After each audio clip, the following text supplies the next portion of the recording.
one of the things that people often overlook is that people do have a relationship with food. Now, if you would have said that to me 5 years ago, I'd have been like, oh, what you want about relationship with food? Like, you have a relationship with people, not food or not this area of life. But I think people do have a relationship with food, and it starts from like a very young age. You know, how people around you talk about food, what you've been around and witnessed growing up and stuff like that. So I think helping people understand what they think of food and the way they use food is a massive tool, because that's not just short term. Most people can stick to a diet plan for 10 weeks, but what really matters is what they're going to do after that.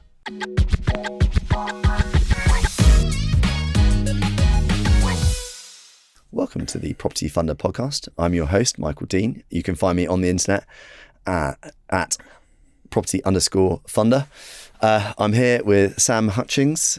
Sam is advisor at Blueberry Specialist Lending. I think I got that right. You did. And also you're the founder of Fitness in Finance as well, which I think we're going to spend some time touching on. So Sam, thanks very much for making the 3-hour trek from kind of West Dorset to come and see us. Hope you've had a good journey up, and Davina and Versa have looked after you nicely so far. Yeah, very much. Thank brilliant. you. Oh, it's good to see you. So very briefly, we are a finance podcast, so we'll start on that, but then we can kind of get into the fun stuff. How'd you get into specialist lending? So I got into finance, as it were, when I was actually 17. I joined Nationwide. So I finished sixth form. A lot of my friends were going off to university, or they were, in trades or whatever. Didn't really want to go to university. Didn't really know what I wanted to do. And my mum had worked for Nationwide for about 35 years. So she said, well, why you decide what you want to do? Why don't you just get a job with this? There's some jobs going at Richmond House in Bournemouth, which is one of their head offices. So I got a job as a kind of a case vetter. Very simple job. Data capture, essentially, is what I'd call it. Did that for about a year. Then I moved to their buy-to-let department, the mortgage works. Worked there for another about 2.5. So I was there for about 3.5 in total. Obviously COVID hit during that time. Was working from home, found it quite unfulfilling. Wanted a kind of a new avenue to go down, and my friend was an IFA at the company I currently work for, Blueberry Wealth, and he said, there's jobs going as a case manager / underwriter. Why didn't you apply for one? So I did. 4.5 years later, here I am. Yeah. Wow. And still only in your mid-20s. Yes, 25. Wow, that's quite a journey. What do you think about the not having gone to, say, university, for example? And I know it's a well-trodden path, I think, for a lot of people in specialist finance, both on the lender side and on the broker side. Do you think that going to university is a bit overrated, actually, for a lot of people of your age, for example? I do think it is, but I also think there's not just the academic aspect, there's also the social aspect of it. I think a lot of people I knew went to university, not maybe just because of the academic side of it, but also because of the social side of it. Going to live with your friends, experiencing life, often hours away from home, and that kind of side can often be, overlooked. So I do think it has its benefit in that respect. Yeah. On the academic side, I think unless you're going to learn to be a doctor, a teacher, something of that sort, I don't see the appeal as much. Yeah. And I think the experience you can get from starting a job at a young age in financial services, even if it is at a very low level, often outweighs the benefit of going to uni, in my opinion. I know viewers and listeners will have heard it from me before, but if my kids don't know what to do, I'm sending them to one of the thousands of brokerages that we have on our panel, and getting them CMAP qualified, and love that. Then they can work out what they want to do next. But it's interesting, actually. I think you're entirely right. The social component of going to university is really valuable, and that's, if I was to reflect on my time, it's hard for me to sort of be too down on university, because I went and did a master's and a bachelor's, but I think the majority of the value was actually in the friendships and the network, rather than the actual academic side of it. Particularly when my first degree is something I had was chemistry, which I have nothing to do with now. So yeah, no, I completely get that. How would you describe your sort of development since moving from lender side? Nationwide or Mortgage Works to being on the sort of the brokerage or advisory side? Like what were the key things? What were the key differences, and how did you sort of adapt to them? I think it's night and day, just from my own personal, and I don't know if that's just because I've changed as a person a lot since then as well. Not slating working for a big corporate at all, because I think it has its place and everything like that. But when I worked at one, and I don't know, again, this is just because of the time period of life I was in, I felt like a very small cog in a massive machine. You don't really feel like you're contributing that much. Day to day I'd have about 20, 25 applications, and I'll just do my small job in the big wheel of what was happening. And you don't really feel like there's much contribution or purpose in that. Whereas when you move to, for example, I moved to quite a small brokerage, there's probably about 10, 11 employees, you really feel like your day to day has a massive impact on the overall business and the outcomes that go along with that. So I think that's a big part of it. And just in general, I know I'm very biased, but specialist lending is so much more interesting. And how have you found the transition from being kind of, I guess, someone who processes business to now being someone who probably not only processes business but also generates your own clients and generates your own leads? Has that been something that you've enjoyed, and what were the key lessons that you picked up along the way? Yeah, definitely something I've enjoyed. It's impossible not to enjoy it, I think. And I think that it all comes down to that contribution aspect as well, the impact you're having. You speak to a client day one and you're with them all the way through that journey. Whether it's a completion or achieving a goal they've got, and they come to you for assistance on that. I think as well, the amount you're able to learn in that setting compared to what you're able to learn in the previous setting when I worked at Nationwide or TMW, just night and day difference again. You can pick up, you listen to people in the office, and that's what I'm such a big fan of, especially in the early years, working in an office environment. Maybe not so much as you get further down the line. I'm not saying it should be a blanket policy and it works for everyone or every company for that matter. But I think in those early years, it's really important for development and growth. I was going to actually ask you about that. Were we still in lockdown when you left Mortgage Works, or we just come out of it? Just come out of it. But because it was quite, it's really funny that there were in where Evermore's offices are. We share the floor with a number of other businesses, and there's some people who are in the sort of business lounge where you have kind of informal meetings and you eat your lunch and that kind of thing. And I think they have to, the people on the booth next over to me, I could hear them because it's a bit like an echo chamber, and they were saying, I didn't sleep very well last night. I had real anxiety about coming into the office, and it's like they have to come in twice a week, and you look at that and you go, wow, it's quite interesting. And there's definitely people who I think they start. Do you think because you started your career before COVID and you weren't used to working, you developed that being used to being in the office, and then do you think that made a difference? Whereas I think a lot of people who started their careers during COVID, it became a culture shock to have to come into the office when they had no experience of it. Yeah, completely agree with you. I think it's like no different almost. You know what I mean? If you start in that kind of area, then usually that's the norm, and you get accustomed to that way of working. Because I probably had about a good 2 to nearly 3 year period of working from an office, and it was, don't get me wrong, it was quite daunting at a young age. I was 17, about to turn 18, going into a big corporate office. You have all these ideas of what that's going to be like, and expectations and stuff, and it's not as daunting once you get into it. But human nature, you're nervous and stuff like that, but it definitely did me some good having that experience before working from home and knowing that I didn't really enjoy it. You get that, it's that, buying that like first suit, and the oversized trousers that don't fit quite right. You're far too young to know, but the base, you have your base loafers and all the rest of it. I remember the story that Colin Horton tells about how did you heard this, where he got being the Essex boy, and but he didn't, I think he ended up going to his new job in Reading in a tuxedo. Does make me laugh, that one. I did see that one a couple of months back, and it just gave me a chuckle. I mean, Colin obviously is one of the specialist finance industry's great characters, but just so funny, and just enjoy that story. So I think it's all good fun. But how did we can kind of get into the fun bit now? But like, how did was it Fitness in Finance? How did that get started then? So I kind of I launched it in January 2025. The idea kind of came to me, as any great idea does, on a walk, Yeah, okay. which I'm a big fan of. I kind of had an idea a couple months prior to that I wanted to start something on my own, and I didn't feel like I was in a position with property finance just yet to start something on my own, because I wanted to learn more and gain more knowledge and experience in that kind of side of things. So I was thinking, right, what am I knowledgeable on, and what do I have genuine passion for and enjoy? So I thought about the fitness side of things, but I do enjoy working in property finance. By no means do I ever want to, I want to have a long and successful career in it. So I thought I don't want to deviate too much from that. So I thought, how can I kind of tie the two together?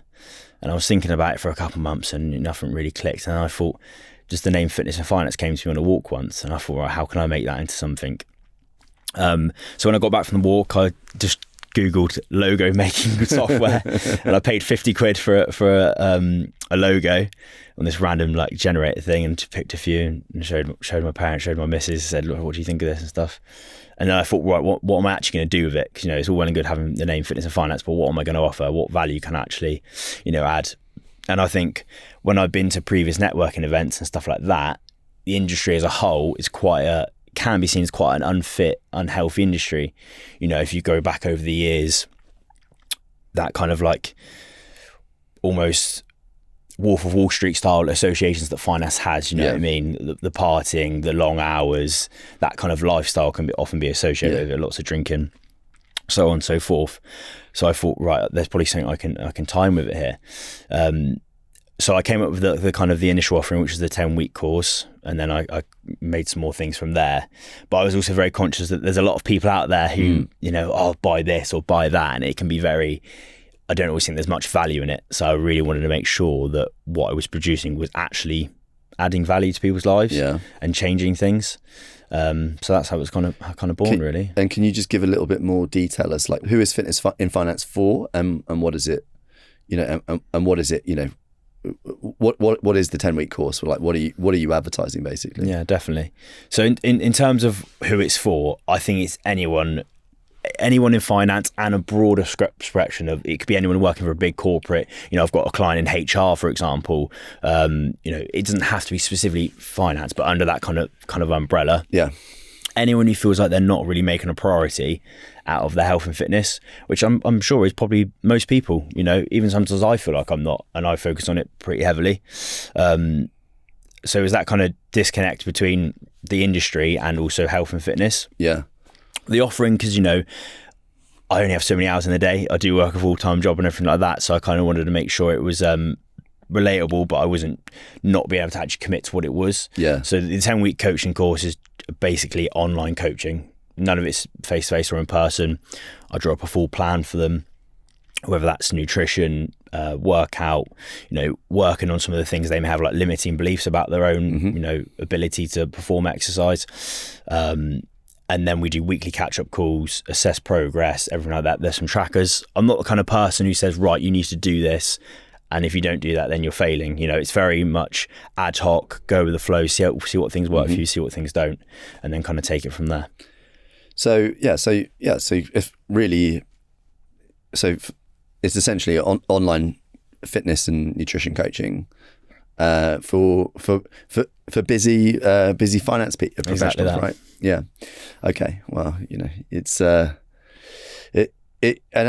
how's it taken off? Like, what's the response been like on that? So I did the typical thing that most probably people do when they come up with an idea. I thought, right, this is going to take off. This is what people have been waiting for. I try and do like a lot on LinkedIn and stuff like that. So I thought, right, I'm going to launch on LinkedIn. I'll do a big post about it in December, just before January. Everyone's really conscious about getting in shape because it's January or whatever, New Year's resolutions. Did a post about it, and I thought, I'm going to get like 20 messages here. Tumbleweed. Nothing for about 4 or 5 weeks. And I was consistently posting about it. I set up a LinkedIn page. I was doing a lot of marketing. I was reaching out to people, so I wasn't just waiting for people to come to me. And I got nothing for about 5 to 6 weeks, which is just the standard thing that happens. Everyone thinks it's going to take off, but you've got to put in the work. Yeah. Which I realised very quickly. You've got to put yourself in uncomfortable situations, reach out to people directly. Yeah. You know, don't wait for people to come to you. Approach people. Finally got my first client about 6 weeks after that, and then it was just about refining it from there. It started off, I priced it very cheaply because I was conscious at the start, this is my first time doing this, so I don't know what value I can actually add to people, and I want to make sure people feel like they're getting value for money. So my first few clients, I priced it very, very, probably massively underpriced it, in fairness, but I was willing to do that to make sure I could get it right and refine it from there. And had you done like strength and conditioning coaching courses and nutrition courses? Like what were the things that you needed to do, like the kind of qualifications that you needed to have to be able to feel like you could sell the service with real credibility? Yeah, funnily enough, I often get this kind of question, and I think I don't actually have any qualifications to be a personal trainer, anything of that sort. And I think in this day and age, you could easily go on and sign up for an online course for 2 weeks and be like, right, you have no prior experience in any kind of exercise science. You could read no literature about it. You could have no actual personal experience about it, and you could sign up for an online course, smash it out in a couple of weeks, and be like, right, here's my certificate. I'm qualified. So I think we're moving to a time where people value experience and also what you can provide more than maybe like a qualification or certification of that kind. So I've been training since I was pretty much 12 years old. I've always had a real big natural passion for it. I read lots of books, I listen to lots of podcasts, I read different studies about things, and I don't do that because I want to get really knowledgeable. I just do it because I generally have an interest and enjoyment out of it. So I felt like that was kind of my credibility at the start. Yeah, and I guess I'm sure it's apparent on camera, but I can vouch for the fact that Sam is definitely in very good shape as well. So I'm sure that that you say, well, just look at me.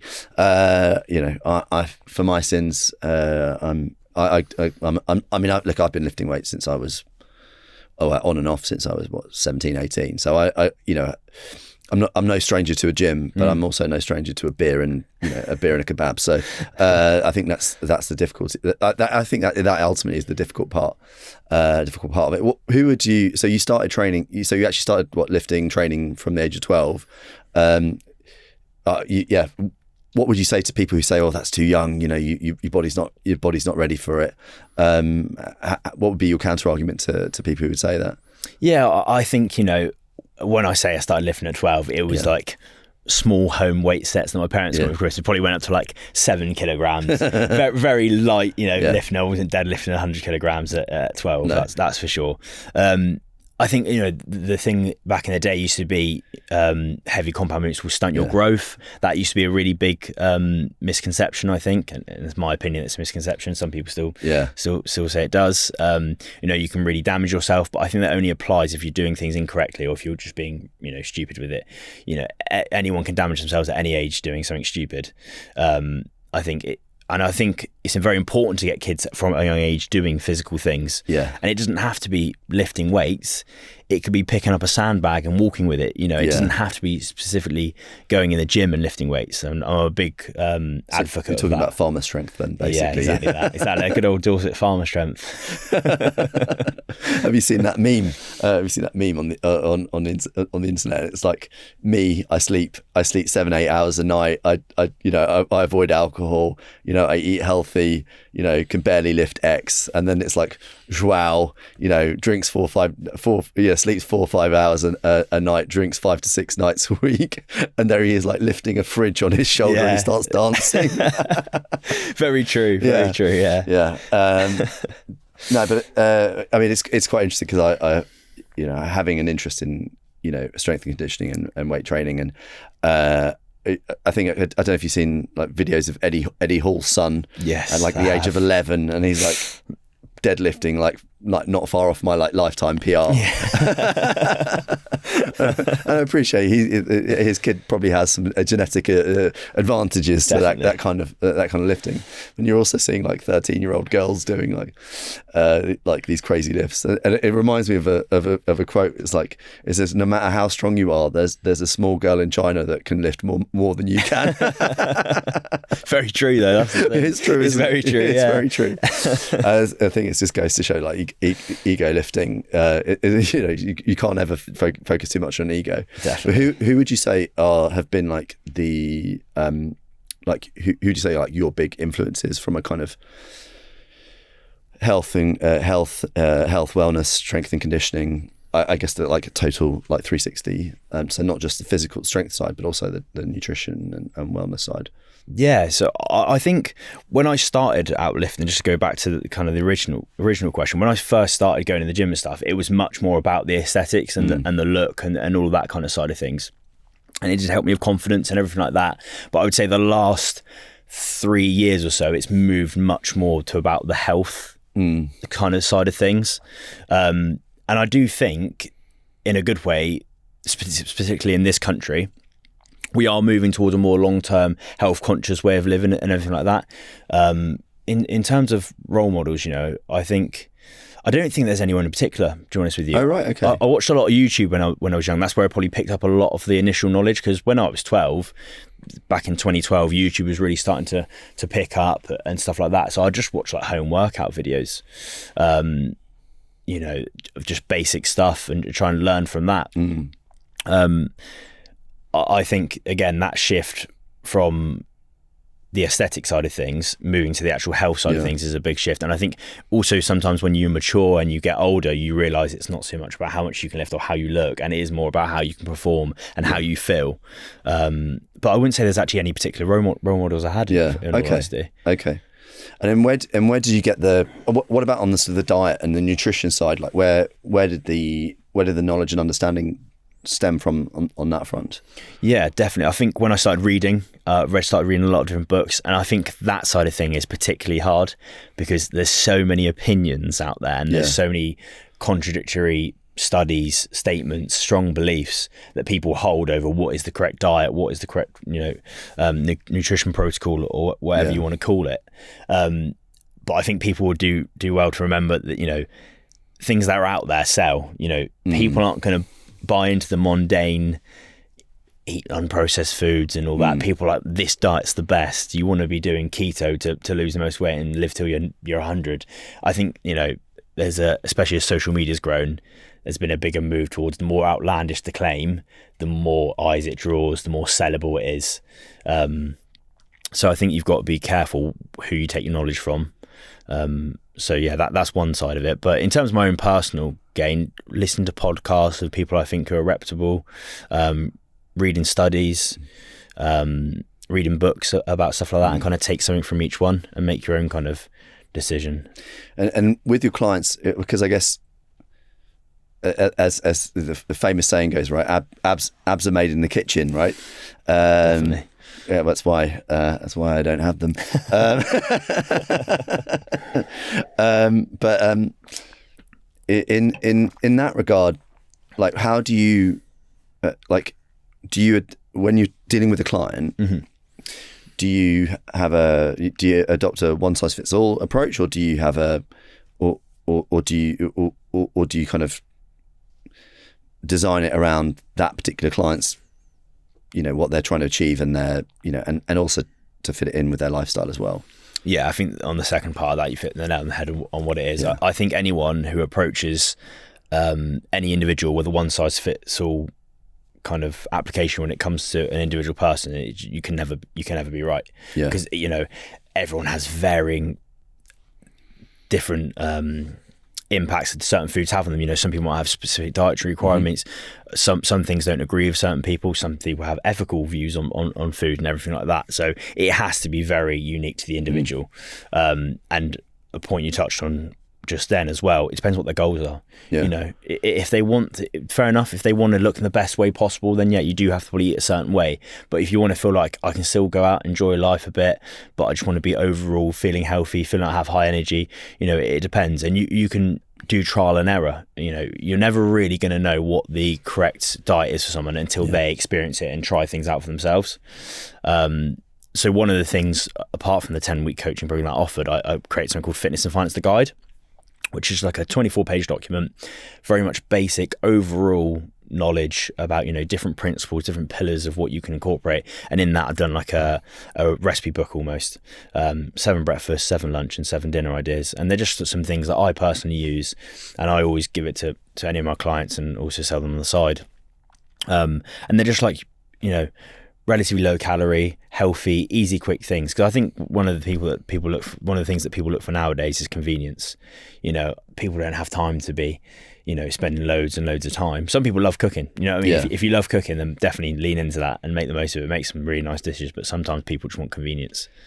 Yeah, well, I think that's entirely true. But look, as much as I like cooking, I've never been one of those organised people that has Tupperware boxes of, you know, prepped meals for the week, right? And you know, most people, you say people want convenience.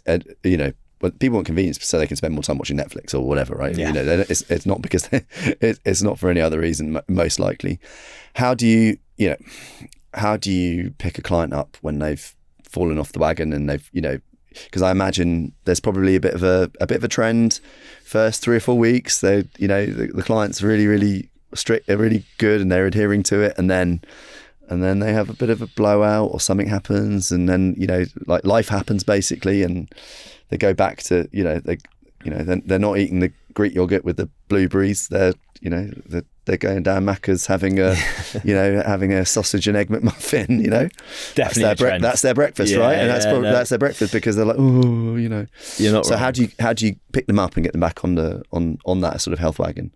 I think one of the things that people often overlook is that people do have a relationship with food. Now, if you would have said that to me 5 years ago, I'd have been like, oh, what you want about relationship with food? Like, you have a relationship with people, not food or not this area of life. But I think people do have a relationship with food, and it starts from like a very young age. You know, how people around you talk about food, what you've been around and witnessed growing up, and stuff like that. So I think one of the key points to start with the people is, do people just see food? For me, for example, I love food. Like, I'm a massive foodie, really enjoy it, and sometimes I can overindulge, and I know that. And when I feel stressed and that, probably sometimes I do reach for some food as a bit of a comfort. So I think helping people understand what they think of food and the way they use food is a massive tool, because that's not just short term. Most people can stick to a diet plan for 10 weeks, but what really matters is what they're going to do after that, because at the end of the day, that's the real difference. Yeah. I mean, I kind of agree with that last point you make in particular, because I talked to I chat to my wife about it, and, you know, she's like, oh, I want to go on a diet. I want to go on a diet, or I'm going to try this, and like, and my view is that you don't want to go on a diet for 4 weeks or 6 weeks or whatever. It's, you know, you probably might even be too young to remember, like the Slim Fast plan. No, I do remember them. Yeah, just and you know, and I think it was very effective, right? But it's like, well, but then what happens when you stop doing it, right? And then and that's the bits that are a bit more challenging. And so, as far as I'm concerned, and again, look, as I said, you know, me and my abs have never been acquainted, but not by sight. And certainly after a good few planks, I'm aware that they do exist, but mainly through DOMs. But like, but at the end of the day, like, for me, it's like, is this diet sustainable? Can I do this for the next 5-10 years? Not, can I do this for the next 5-10 weeks? That for me is the hard part. But like, but like, we talk about food, obviously, but what about booze as well? Like, because obviously booze, and, you know, for a lot of people, a lot of people are really good Monday to Thursday, and I speak from personal experience here. Monday to Thursday, I'm really good. You know, I'm like, oh yeah, I'm actually starting to show a bit of definition now and whatever. And then by Sunday night or Monday morning, it's a complete disaster. And that's because you've had, you know, you have a few drinks. You're not taking care of yourself as well. You know, ironically, on the days off, or your more relaxed days, where you should be recuperating, or actually burning through the candle, right? How do you help the clients with that side of things as well? Yeah, it's a very good question. I personally don't drink alcohol, and I used to. I haven't done for the past about 2.5 years now. And that's just a very personal decision, something I chose to just stop doing. And I don't think that's the right thing for everyone. You know, my missus, for example, she'll have a couple of glasses of wine every now and then she'll have two, and she'll be like, right, don't want to have another drink. Like, she's very as and when she wants to, and is fully okay with that. But I think, but I imagine your missus is also probably quite health conscious, like you are, right? She is very much into fitness. Very much into whereas I think, I would imagine a lot of your clients are likely to have a Chardonnay or 10 on a Friday night. So how do you help them with that? And do you sometimes examine the motivation for the drink as much as it is that many drinks, shall we say, as actually strategies for cutting back? I think a big part of it is you can only help someone so much. They have to want to do it themselves. No matter how much you try and you bribe someone, or you use kind of psychology to want them to do certain things or whatever, unless they want to make that change themselves, it's not going to happen. Especially not me. Fair enough if it was your wife telling you need to change whatever, 9 times out of 10 that doesn't even work. So let alone some random stranger on the internet telling you, right, you need to stop this. They're not going to do it. You have to want to do it yourself, and you have to think, right, what are my priorities here? Which I think is one thing I try and work with my clients on. Look at what is the actual reason you want to work with me. Why do you want to improve your health? Why do you want to get fitter? Is it something relating to, maybe you want to, one thing I often say is, do you want to be able to play with your children more, not feel that so tired and out of breath? Do you want to get to a certain age and still be able to enjoy things as you get into retirement and not feel like you're limited because of your physical ability to do things? So I think the bit I try and work on is not maybe, right, don't do this, because it goes back to that point. You can abstain from drinking for 10 weeks or cut right back, but then after that, if you're just going to go back to getting hammered on every Friday, then there's not much point, really. So I think it's about working with people about what their motivations are for wanting to get fitter, and making sure that priority supersedes their want to do that. And that doesn't mean you're never drinking again, or you're never going to have a burger again. Not at all. But it's all about knowing when the right times are, and moderation. This episode was sponsored by Avamore Capital. In property finance, you want specialists who understand development, refurbishment, part-completed projects, and bridging deals inside out. Avamore Capital knows construction timelines, cost pressures, and what it takes to structure deals through market changes. Deep expertise, not surface knowledge. Solutions-led thinking based on what actually happens on site. When you're working with Avamore, you're working with people who get it. Learn more at avamorecapital.com. Do you ever have that initial consult with a client, and you have that sort of inkling that this isn't going to work, and then initial consults with other clients, you're like, yeah, this person's going to smash it? Do you ever have that? Is it obvious at that first consult that they're going to respond well to the coaching? I think you definitely have a kind of a natural feeling. I've never had an initial call and thought they're going to fail straight away. I've never had that. I've definitely had it where I thought that I can tell they're going to take to it really well. Yeah. Because some people are quite systematic, quite, they know what they want to do, and they just need the assistance with the knowledge and the structure to get themselves there. And once they've got that in place, they can build on that and use that, going forward. One thing I commonly do with a lot of clients, they'll do the initial 10 weeks, then they'll go out on 10 weeks on their own, and then they'll join again 10 weeks time, because they'll kind of work on the structure, and then we'll incorporate some more stuff after they've gone 10 weeks on their own. And we kind of do that a few times, which I think can really help people, because then they build the confidence of doing it themselves, but they also know they can come back and speak to me if they need help with certain questions or whatever. But going back to the question, I don't think I think this can be a lot more work than others with some people. Yeah. But I think naturally, if they've chosen to have an initial call with me, there's something in them that wants to make a positive change, which always helps. Have you had any calls have you had any initial consults with people when and you've decided, actually, look, I'm not sure this is for you, and I think you should, I don't think this is going to be a good fit? Or have you not got to the point where you've had to turn anyone down yet?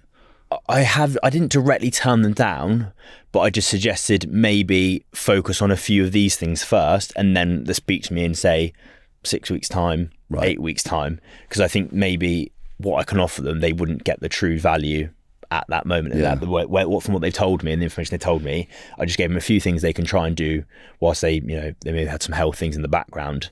And I thought there's no point us working together at this moment in time, because you're not going to be able to do the kind of things. And don't get me wrong, I'm not setting people on some military regime straight away or anything like that, but I think I've said to people before, or a person before, work on these few things first, give them a few pointers, and then maybe we'll catch up in 6-8 weeks time, see how you're getting on. What have been the ranges of kind of physical ability that you work with? So, from someone who can't do a push-up to someone who's sort of doing 200 kilo snatch and cleans, or it's probably a bit that's probably extreme, right? But what's the sort of range of physical abilities that you're typically dealing with? So it's quite nice, to be fair, because you get to work with quite a few different people in terms of their ability and walks of life and their experience. Probably a lad I would say most relatable to me, a couple of years younger than me, been in the gym for a couple of years, but he'd never committed to put on some good muscles, some good size, but he'd never committed to a proper cut and wanted to get a bit leaner for a holiday. So I thought, yeah, perfect. Like, I'm basically going to tell him to do what I do in certain situations and stuff, and he was really good at adhering to it because he already had the knowledge in the gym. He didn't need as much help on that side of things. He just needed a bit more help on the diet side because he was quite fussy and he didn't know when to pull back the calories as much or increase output. So that was quite, very similar, I would say, to kind of myself. And then I also work with people who are in their late 50s, don't particularly enjoy going to the gym, but just conscious of the health and conscious that they're getting older and want to improve on that. So it's definitely a big contrast. Well, when they say they don't enjoy going to the gym, what is it typically? Like, the people who don't like going to the gym, what are the reasons they give for why they don't like going to the gym? I think a lot of people don't realise this is the reason, but I kind of get this from speaking to them, that they don't actually know what they're doing in the gym. They don't have the confidence. They kind of go in there and feel like, I'm bouncing around from machine to machine. I don't feel confident. I feel like people are looking at me and judging me, and I don't really feel like I've actually had any benefit.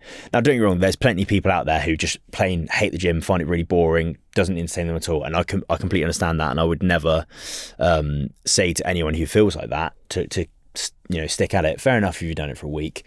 Give it a couple months and see if you still feel the same way.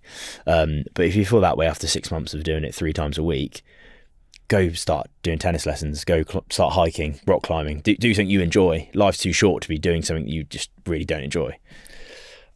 I think there's an intimidation factor about going into the gym. I mean, ironically, I go to the gym that I go to now. I've been going there for about 3 or 4 years. Before that, I was going to like the sort of the local kind of municipal gym, because I'm cheapskate and I won't I'm sure I could afford to go to David Lloyd, but I'd rather not train with David Lloyd people. I think it kind of goes back to, like, there was the gym when I was at Bristol Uni. There was the free weights gym. We used to call it the Gimp Chamber. It was this dank little room that only 6 people ever could go in at the time, and it had echoes of like some of the more rudimentary gyms you might have seen some of the Rocky movies. But that's kind of what that's kind of why I warmed to it. And actually, so the gym that I go to now, it is a bit like that, but ironically, it's got a club feel to it. And so I'm encouraging my wife to come down, and I was like, come down. It's, it's not like she has a problem with, she doesn't have a problem with lifting weights or anything like that. But I was like, come down. It's not, it's not aesthetically very nice, but like the vibe's nice.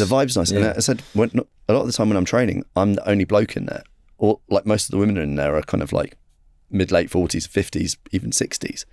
I mean, there's a lady that comes in. She must be in her mid to late 70s, and she comes in a walker. In fact, my mum even goes there, and she's 79. And because of that, I think the trainers cut me a bit of slack when I go in there when I'm not supposed to be in there. But but I think that point around, for me, that point around people just not liking the gym, not wanting to do it, I think that it's entirely a mindset thing, and I do personally believe that people need to be doing strength training. And there's another parent from school that goes into the gym, and he trains on a Tuesday, and I'm very proudly I've been able to do 50 kilo goblet squats, heels elevated, right? So strong. There's no dumbbell in the gym that's any bigger. So I said to my PT, I said, I managed that. I'm going to have to get bigger dumbbells. He said, don't worry, we can always make the movement harder. I was like, Shouldn't have said it.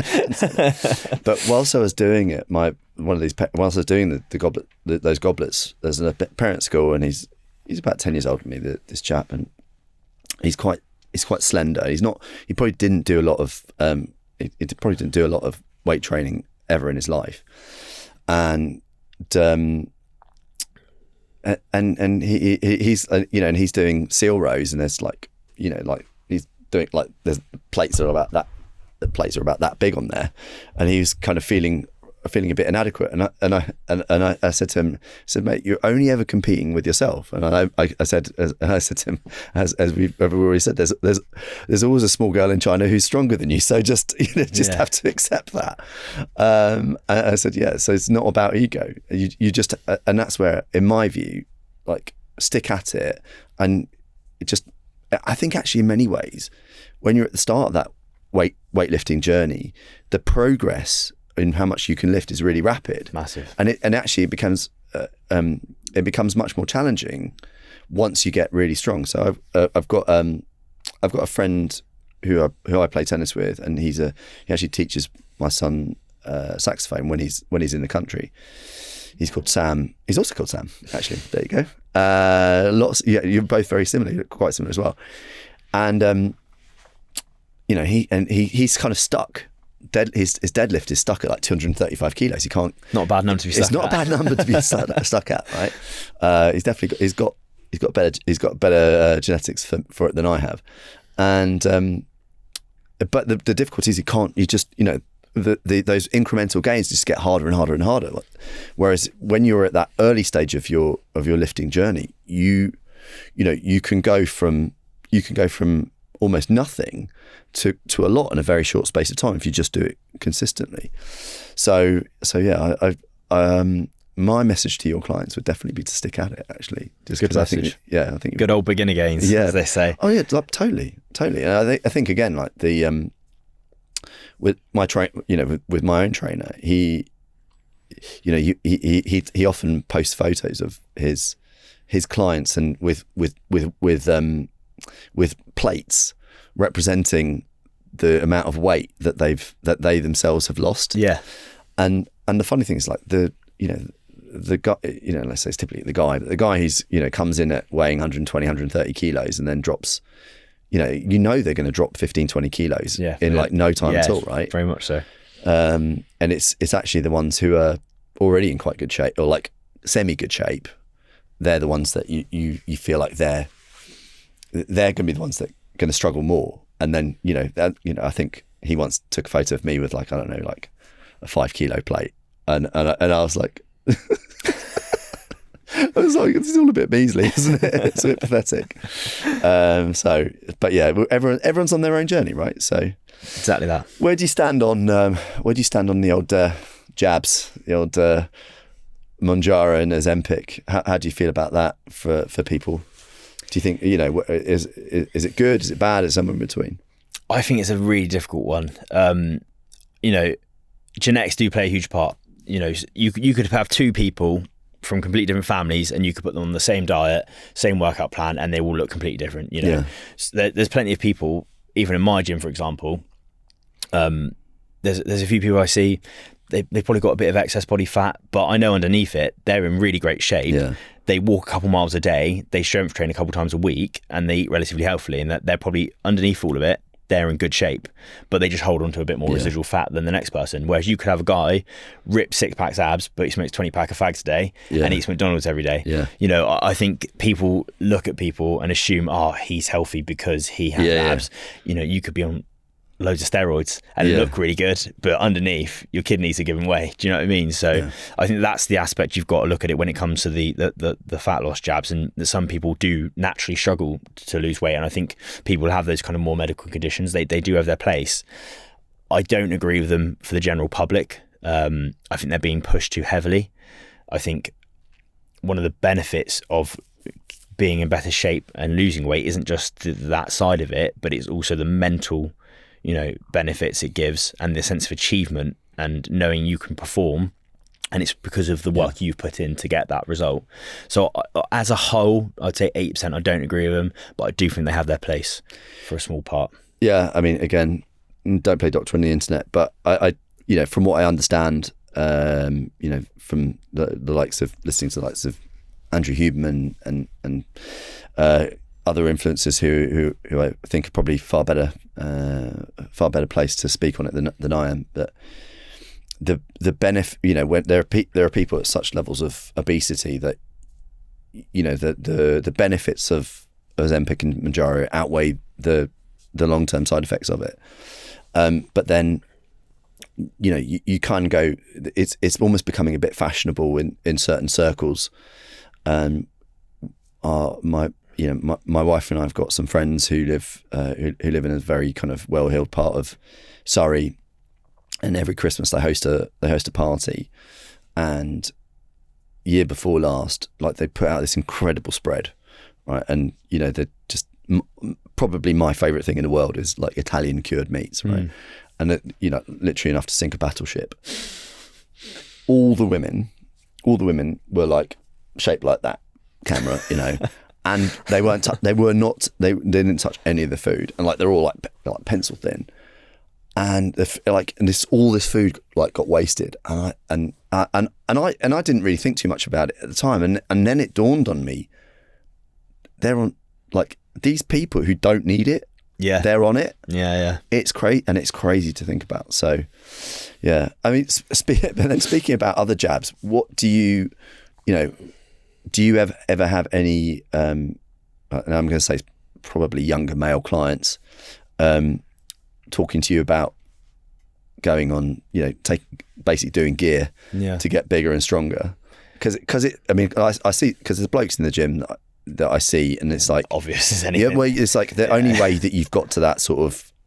Do you know the funny thing? It's not necessarily. It's partly the size, but it's actually the leanness. Yeah, that's you've hit the nail on the head. Massively that. Yeah, if you can be, I think a lot of people can get to a size where they're like rugby player big, very bulky, very big, or you can be very lean. But to have them both at the same time is often a very big giveaway. That's unnatural. Yeah. Like the guy. I'm thinking of the guy actually was in the gym last week, and he kind of looked like like the Giga Chad meme. Yeah. By the way, the only reason I know about that is because I've got teenage boys, but yeah, like, and it's just so obvious. But like, what advice do you give to people, like to any blokes who are considering it? Because like, I guess it's something that if you spend any time in the gym, you're around people who are doing it, right? Yeah, definitely. I'm quite fortunate enough that I've never had any clients directly mention it to me. Yeah. And my advice to anyone, absolutely anyone, would always be to steer clear of it. I think there's a lot of talk about testosterone replacement therapy and stuff like that. People are like, I'm doing TRT, but they're like 29. Yeah. So you don't need TRT unless you're like 1 in a million chance you've got some medical condition. Definitely at 29, you do not need it. Yeah. So I think that's a different conversation all in all. But in terms of steroids, I would say you could argue it's more prevalent now in this day and age, but you could also argue that's probably due to social media exposing people to it more. Whereas, there may have been just as many people running it back in the day, but it just wasn't as, openly talked about. Presumably, body dysmorphia, it's been a problem for women for a lot longer. But do you think the rise of things like Instagram has created this really unrealistic expectations about aesthetics for men? 100%. I mean, I think that's just social media in general has created unrealistic expectations for a wide variety of things, but especially for men, and look in a certain way. You can go to the gym, get a pump, put some downlighting on yourself and take an amazing photo of yourself, but if you just finished, gone out for a meal and you get home, you're not going to look like that. Do you know what I mean? It's a tiny, minuscule section. But do you know the worst thing is that you can post that amazing image of yourself looking absolutely perfect. My experience is that anytime I post a selfie or a decent photo of myself, not one woman comments on it. It's all blokes. That's pretty much any bloke who goes to the gym. It's just all blokes. I'd much rather get a compliment from a bloke in the gym than I would a woman. Well, it's like a meme, isn't it? It's like, why do I go to the why I go to the gym is to get attention from women. What happens when I go to the gym? I get attention from men. Yeah, so true. But we were going to talk about mental health in the finance industry or just more generally. is there a component of your coaching that deals with mental health, and what are your observations about the overall state of mental health in specialist finance? Yeah, definitely. Touching on the first point, I think one of the unexpected things that happened when I launched Fitness and Finance, it was great as a little bit of a side hustle, maybe bring some more money, but also I did really want to improve the state of health and fitness in the industry and everything like that. And one of the things that I didn't really foresee happening was it gave me a lot of purpose and a lot of fulfillment. When you have a client come back after 6-7 weeks into what working together with them, and they're like, I feel so much happier, I feel so much more confident, like my mental health is actually drastically improved. And I think that's a side that I didn't really appreciate at the start, or didn't really see coming. Obviously I knew from training for years that it's done wonders for my own personal mental health, but I didn't really know that aspect would be as much as a point. When it comes to the industry, I think they can be very high pressure jobs. It's a very, any job's got its risks and stresses and everything like that. But particularly in finance and property finance, there's a lot on the line. You're dealing with people's a big part of their lives at the end of the day, and there can be long hours and everything like that. So I do think the state of mental health in the industry is improving as a whole, I'd like to say. I don't think COVID and isolation and a lot of work from home helped that a lot. I think socially it's very important. I think you can kind of break down fitness into two kind of sections when it comes to mental health. I think you've got the personal side, and you've also got the social side of things. I was speaking to Davina before we came in about once you get past like my kind of age, trying to make friends is just near impossible. At school everyone knows everyone, university you've got loads of friends, everything like that. And once you get to a certain age and everyone starts getting busy with life, start having families, busy jobs, everyone's got lives to live. I think fitness and just health in general can be such an overlooked factor that is such a social advantage of it. Park run, learning to do maybe a combat sport and meeting like-minded people and different walks of life that you would never have met. Going to the gym, I can think of blokes that, like there's this bloke that works in trains in my gym. He's 65. I never would have met him, but now I see him pretty much most days and we have a right laugh. So do you know what I mean? There's that social aspect which I think a lot of people overlook, and it's really good to get out of your kind of normal walks of life, the normal people you interact with, and socialise with like-minded people whilst doing some form of exercise. I think that's massive. No, absolutely. And I guess the other thing is, obviously we talk about the exercise component of it, the diet component of it. What about sleep? What advice do you give to your clients about sleep? Because obviously with the stresses of working in finance or corporate jobs, stress can impact sleep. So what advice do you give to clients about sleep? I think sleep's a really hard one, because trying to tell a new father or mother to get 8 hours sleep a night is kind of near impossible. So I think you've got to be careful and look at people's situations. I seen a comment actually on a LinkedIn post the other day, like someone was talking about the sleep score, and it's one of the easiest variables to control, and they said I think people often overlook that some people can't actually just struggle with their sleep in general. It's not just possible to get a perfect 8 hours every night, because life, outside factors that sometimes are outside your control. I always stress to my clients, you've got the kind of three main pillars, which are diet, exercise, and sleep, which is one of the most important as well. You want to be aiming for a good 7-8 hours every night. Sometimes I'll get 6 hours or whatever. I'm quite fortunate. I haven't got any young kids running around just yet. The basics, don't go on your phone or emails at like 10 o'clock at night and then try and fall asleep at 10:30, because it's just not, it's not a good idea. And I know the temptation's always there. I'll just quickly do this or I'll quickly do that. I need to set a reminder for tomorrow so I don't forget. Try to avoid going on your phone or emails at least 2 hours before bed. Simple things like that. Try and do something like winding down. I play chess with my missus, but at like 8 o'clock at night we'll just play a couple games of chess and then we'll sit down and watch something, and that always really helps me wind down. Because I just disconnect from everything and just we focus on that. So that's one thing that I do personally that I really enjoy. So just try and switch off, do something like reading, talk to your partner or your kids or someone, and just try and switch off as best you can before bed. Agreed. And where do you stand on, like, you mentioned sleep score, but do you think that do you think that sometimes people end up being controlled by their wearables as opposed to, the joke, people saying, oh, well, like their Whoop score, Whoop says that they've overtrained and they can't, that they need some more time to rest when they probably, when they've probably been enjoying them, overindulging or not sleeping enough or whatever, because they've been binging Netflix until 2 a.m. But where do you stand on that sort of wearables anxiety? Yeah, definitely. I think there's a huge part of that. I personally, I've got one, but I take mine off before bed. That's purely because I just don't like something on my wrist when I sleep. I just find it uncomfortable. But I think people can take it too far, and it sometimes can have the adverse effect compared to they're like so conscious of it that it's actually impacting them negatively. Just do the basics. It's just a bit of common sense, really. Do you know what I mean? Don't go on your emails before bed. Make sure you're just trying to relax and not heighten yourself before bed, and just get a reasonable amount of time. I don't think people should obsess over a sleep score unless you're an NBA athlete or an Olympic sprinter. Maybe fair enough, it's justified because your performance is everything.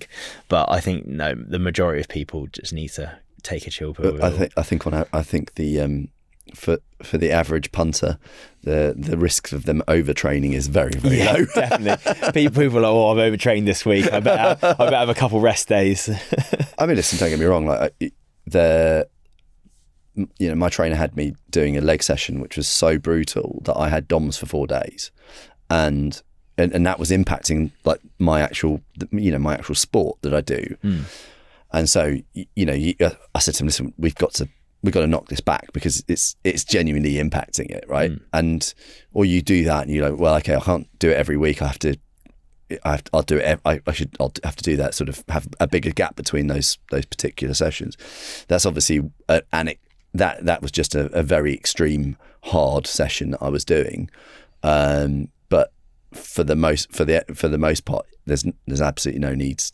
There shouldn't be a danger or risk that you've overdone it. You need that much of a gap between sessions. Speaking of sessions, like how do you fit everything in to the work that you do? Because you've obviously got kind of the day job, and you've got the consulting, and you've got to get in the gym yourself and like live. You've got to practice what you preach. Yeah, definitely. And you've got to have a relationship with your partner. So how do you manage your time? I'd be lying if I said it wasn't stressful sometimes. I'm currently training for a natural bodybuilding competition as well, so I'm about just under 12 weeks out from that. So that's really time consuming. Oh, wow. Weighing all your food. A certain amount of steps every day, certain amount of cardio every day. Yeah. Weight sessions a couple times a week. I think it does come down to the kind of priorities and blocking out time for things that matter to you. I think if you looked at the amount of time that people spend scrolling on their phone, or just doing something that doesn't actually add much value to lives, I'm all for taking a minute to relax, and I don't think people should be on the go all the time. I think that's one of the common issues. But I think if people actually for a week tracked what they spend their time on and how much of that was just pointlessly scrolling on something, or binge watching Netflix till 2 a.m, I think it's about getting your priorities in order and just having to be a bit more conscious about how you're spending your time. And again, I'm not naive to the fact that I am fortunate. I'm young. I probably have more energy than the average person because of my youth. I don't have young kids. You know what I mean? Yeah, I have a good relationship and stuff like that. I have my own priorities, but I think it's just about being conscious of what you want to do with your time. So yeah, it is difficult to fit it all in, but I just do the best I can and don't be too hard on yourself. Yeah, cool. And has there been much crossover between the day job and the consulting? Have you got a few clients, or you got a few referrals on the back of it? Surprisingly so. Yeah. When I started it, again, I did think there would be some crossover naturally. Similar industries, but I didn't think there'd be a great deal. But yeah, I've got a few brokers who send me referrals now as well, because they maybe don't do the specialist side of things as much. Nice. One thing I really want to grow it into more, and as I said, I love working in property finance. I would never want fitness and finance to totally consume what I do, and I don't know how I'll manage them to going forward, but we'll see what happens in the future. But I want to start working more with actual individual companies, and I feel like you can kind of reach larger audiences by doing that. a couple of weeks ago, I did a session with a brokerage firm up north. Spoke to about 18 of their employees about health, fitness, the industry, and stuff like that. So there has been a big crossover, and it's people often, I speak to BDMs and I think, oh, you're the guy who does fitness and finance. Like, it's very common. I get that now. So it has kind of helped, I suppose, in both sides of the field. Yeah, no, that's great. That's really good to hear. And yeah, I'm sure there's plenty of our audience who, especially the business owners, they'll be or the HR or wellness leads who will be making a note and thinking about getting in touch. But yeah, I guess as we just sort of start the wind down, just a few more questions from me. But if someone is very time poor, what are the absolute key movements that you would encourage someone to do who's like, right, look, whether they've got access to a gym or they don't, like what's the absolute basics that someone should be trying to achieve? And and from a dietary perspective, like, again, without going into super specific, like what are the simplest things that people can do to get themselves on the right path? If they're not able to, if they haven't got the time or they're not ready to sign up for one of your coaching courses. Yeah, of course. I think I'll split it into kind of two different sections. I think with the exercise side of things, you can habit stack things. If you've got a meeting with someone who you've got a good relationship with, or you've got an appointment on the phone with someone, go for a walk whilst you take that appointment, or go for a walk on that meeting. Do two things at the same time. Kill two birds with one stone. Perfect. Yeah. You know what I mean? You just make the most out of your time. You don't have to just be like, right, for that hour, I'm not going to do anything. You can stack the habits together. Yeah. So make them work side by side. Same can be said for socialising. If you've got a friend you haven't seen in ages, be like, right, why don't we go play a game of paddle? Or why don't we go play a game of badminton? Mix the two together. We're all strapped for time at the end of the day, but if you can mix the two together and have fun whilst doing them, great. You know?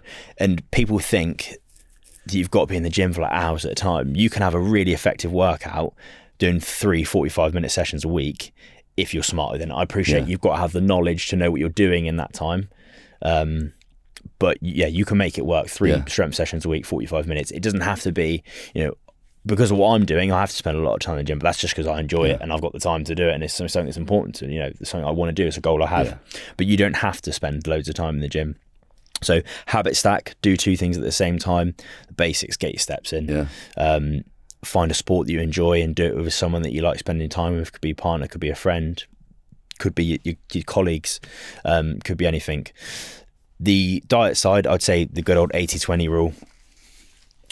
You can't be perfect all the time. You're going to want to go out and indulge a bit. You're going to want to have an ice cream when it's a nice hot day. Do that, but just be conscious the other 80%, you're eating mainly unprocessed foods. You can't go wrong with whole foods, vegetables, potatoes, meats, fishes, stuff like that. And people may disagree with that. They're free to disagree with what they want to. Everyone's got their own opinion when it comes to diet. But yeah, the good old 80-20 rule, just be conscious, be intuitive. You don't have to track everything. Just be aware of things. And move. Move. Eat less, move more. Exactly that. It's really, when you break it down, it is pretty simple. But, I'm sure there's someone there's some influencer raging on the internet going, it's not true. But yeah, for most people I think it's true. Cool. And for closing tradition, Sam, if you were to give your younger self some advice or self-talk, what would you say to yourself and why? Oh, good question. Take every opportunity you have. Make the most out of every day. Don't waste time wishing and wanting things. Just actually go out there and do it. Make it happen. Nice. Love that. Well, Sam, there is no doubt going to be a lot of people who obviously seen the form you're in and thinking, how can I look like that? Or how can this chap help me look and feel the best that I can? What's the best way that people can get in touch with you, reach out to you? It's got to be LinkedIn. Yeah, I've got Fitness and Finance, a LinkedIn page. And then my own personal LinkedIn page as well. So either of those is the best way to always get hold of me. No Insta? No, do you know what? I have no social media apart from LinkedIn. Okay. Just a decision I made. And people often say you're missing out on a big part of the market there, but I'm quite happy. Yeah? Yeah. I don't have Twitter, I don't have Facebook, don't have Instagram, nothing like that. Okay. Well, Facebook, God, you're not 60. Right. Well, I've been Michael Dean. I'm your host. You can find me on the internet at property_funder. Many thanks as always to Avonmore Capital for their continued support of the podcast. Thanks to Versta and Davina for producing and editing the videos. And we'll talk to you again on the next one. Thank you and bye-bye.